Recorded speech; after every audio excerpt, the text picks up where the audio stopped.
up everyone, this is ReviewIt. I'm James and welcome to the first part of Star Wars month. Now, let me just go ahead and say, my movie reviews will be coming out next week. They will start on Monday and they will end on Saturday. There will be one per day, all 6 movies. But until then, we've got something to tide you all over. For those of you who don't know, before Disney bought Lucasfilm, there was this whole massive Star Wars expanded universe beyond the movies, including novels, TV shows, books, all kinds of things. Well, when Disney bought them, they kind of reset everything. And so over the past year, Marvel and Disney and Lucasfilm, they have been rebuilding the expanded universe in order to basically rebuild this expanded universe and not make it so cluttered and just, you know, like the one was before it. Now, I never really got to experience the entire old expanded universe. I really would have liked to, but I never knew where to start. Now that it's all been reset, it's easy for me to get into it. And that's what we're going to talk about today. We are going to talk about Star Wars Lords of the Sith. This is the most recent novel in the expanded universe, the new expanded universe, written by Paul S. Kemp. It takes place between Episode 3, Revenge of the Sith, and Episode 4, A New Hope. So going off from the top, from just the cover art, we have Darth Vader and we have Emperor Palpatine, Darth Sidious. And they're the main characters of this book. Now, this is briefly after Revenge of the Sith, so Anakin Skywalker is still, you know, new into this role of Darth Vader. And he's learning to let go of his past, of his former self, and to fully embrace the dark side. At the side of Emperor Palpatine, the Dark Emperor. So the plot of the book is basically, you know, as I said before, Vader is learning how to trust Palpatine and he's learning more things of the dark side. Well, Reloth is the home planet of the Twi'leks, and on this planet we have a group of freedom fighters led by Cham Syndulla, who is actually the father of Hera Syndulla, who is the main character, who is one of the main characters in the Star Wars Rebels TV show.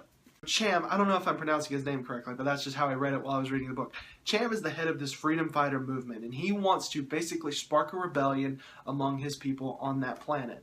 And he has this idea, he has a lot of resources, and he has this idea that if they can somehow manage to assassinate the Emperor and Vader at the same time, it would cause this giant wave of rebellion in that planet, and even in other planets across the galaxy.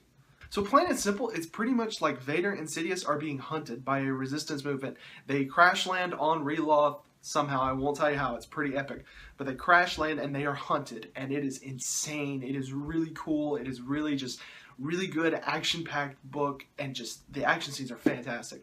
So we got a pretty cool little group of characters here. There's about 5 to 6 that we focus on for the most part. The main ones being Darth Vader, Cham, Isval, and a couple others. All of which are really interesting, all of them are really cool to read about, and one of them is even the first homosexual character in the Star Wars canon. Now, I have a problem with that, but I'm going to get to it later. The highlights of this book are definitely the scenes, the action scenes of course, but also the scenes between Vader and Sidious, the times when they were talking and just kind of like having this little bit of a mind game where Vader would say something and Darth Sidious always seemed to know what was behind Vader's words and what was going on in Vader's head, and it was so interesting just to get this kind of this close relationship that we never really had in the movies at all. Yeah, sometimes Vader's whole things where he kind of flashes back to his past memories and his anger, yeah, it can get a little repetitive, but to me it really wasn't much of a bother, but it can be a little repetitive. I also thought that Cham and Isval were very interesting characters. I enjoyed both of them, and I was in the ride with both of them throughout the whole book. Now, as I said before, there is a character in here who's an Imperial officer, who is a female, who's the first homosexual character to ever be in the Star Wars canon. My problem with that character is not that they're homosexual. I don't care about that. You know, if you want to put a character in here that's like that, fine, I don't care. My problem with that character and her homosexuality is that it literally is shoehorned into this book and it feels unnatural. I mean, it is literally mentioned in one sentence. There is 2 sentences that follow afterwards, and you never hear about it again. Oh, and that's in the last third of the book. I did not like that. It did not feel right. It felt just shoehorned into this book so that Disney could mark a check on their box saying, yep, we have a homosexual character. Look, like I said before, this is not an argument about whether there should be a character in here or not. I'm not going to offer any kind of commentary on that. I'm not talking about that. What I'm saying is that if you're going to put a gay character in a Star Wars canon, please do it right and do it in a way that does not feel like you're pandering. That's just plain and simple. That's just how it is. Overall, I had a great time with Lords of the Sith, and if you're wanting to get into the new extended universe, I totally recommend this book. You should go check it out. I'm not going to give it a rating. I'm just saying it's worth buying. Totally, it's worth buying. That's all I'm going to say here.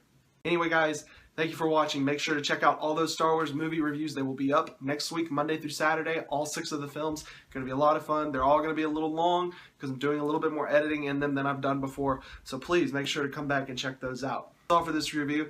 Thank you guys for watching. I'm James, and I'll see you next time.